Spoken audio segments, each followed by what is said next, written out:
Hi everyone, it's me, internet sensation and pretend beauty guru, Online Kind, and I'm back with another Halloween video.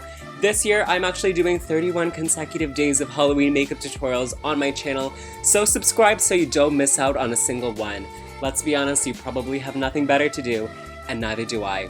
Today's look is this cracked porcelain doll. I was inspired by a couple of similar looks I saw on Instagram. It's a pretty overdone look. But if you want to see my twist on it and how to get this look for yourself, just keep on watching. Let's get started. First things first, we are blocking down the brows. Not a necessary step for this look in particular, but it's just kind of my style.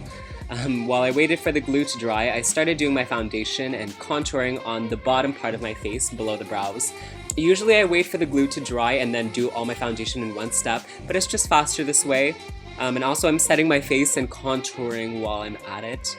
For the nose, I like to contour a little on the bottom of it to make it look a little bit upturned, and then as usual, making it nice and skinny with just brown eyeshadow and some bronzer.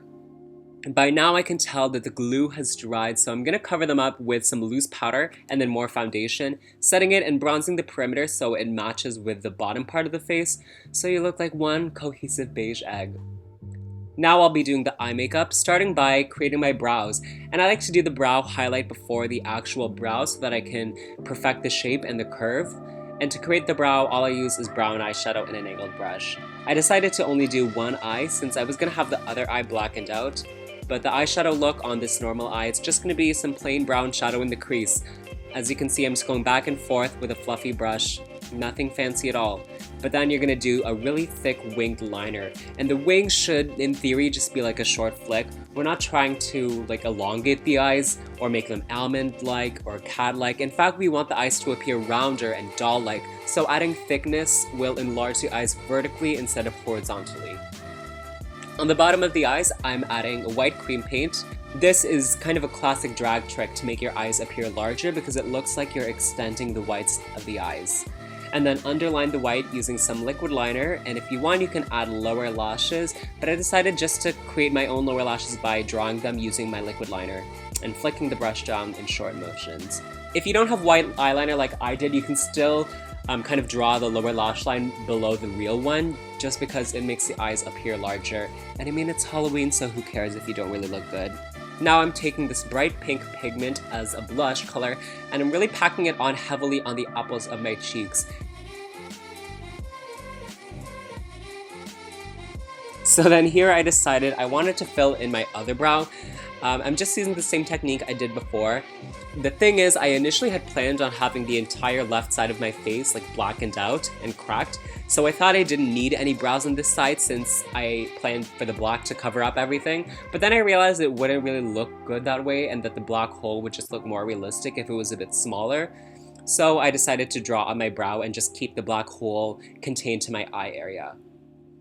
And then on this eye, I'll be putting in black Sclera lenses later on, which make the whole eye black, but I'm still going to do eyeliner and drawing those lower lashes again, just so it looks more, I don't know, like draggy and like it's just makeup instead of an actual realistic hole. But I'm not putting on any white since there's really no point here. So then my camera didn't end up filming when I started painting the cracks.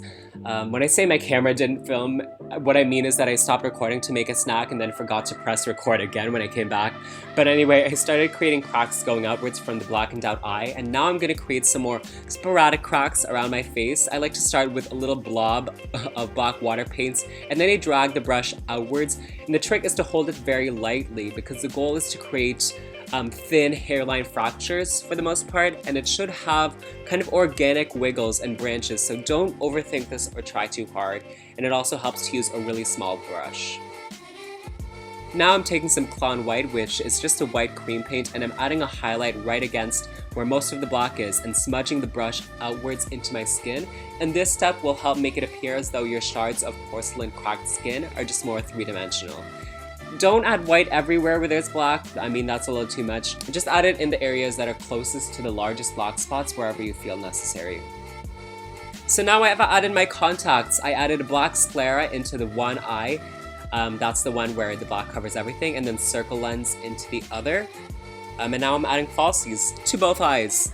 And then on the lips, what I'll be doing is I'm outlining them with a red liquid lipstick and then applying pink in the entire center. The reason why is because I wanted like baby pink lips, but this color in particular doesn't really work with my skin tone since it's kind of blue toned and too pastel. So I like to have the edges a bit darker. And if you add pink to the entire lip so that it overlaps the red, this effect becomes a lot more subtle like I have it. Here is my costume. Well, I guess it's not really a costume, it's just hair. And then I created the little flower crown using wedding flower decorations from the dollar store. And then here I added some finishing touches. I found that the forehead crack that I created earlier was hidden by the bangs, so I decided to add another one that would be more visible by extending again the blackened out eye. And then I changed my contact here to a blue one, because I wasn't really feeling the circle lens. I found it was too similar to my real eyes. And that's the finished look, everyone. I hope you enjoyed. This is like the 4th time I tried filming a doll look. I did 2 other ones with different methods for cracks, and the 3rd one was just like a random Lolita doll, but I wasn't really proud of those. I don't know if I'm just like a shitty makeup artist or if I just have really high standards. It's probably a combination of the two. Anyway, hope you enjoyed watching this video. I can't wait to see what you guys have to say in the comments, and I'll see you in my next video, which is going to be tomorrow. So subscribe to keep updated. Bye!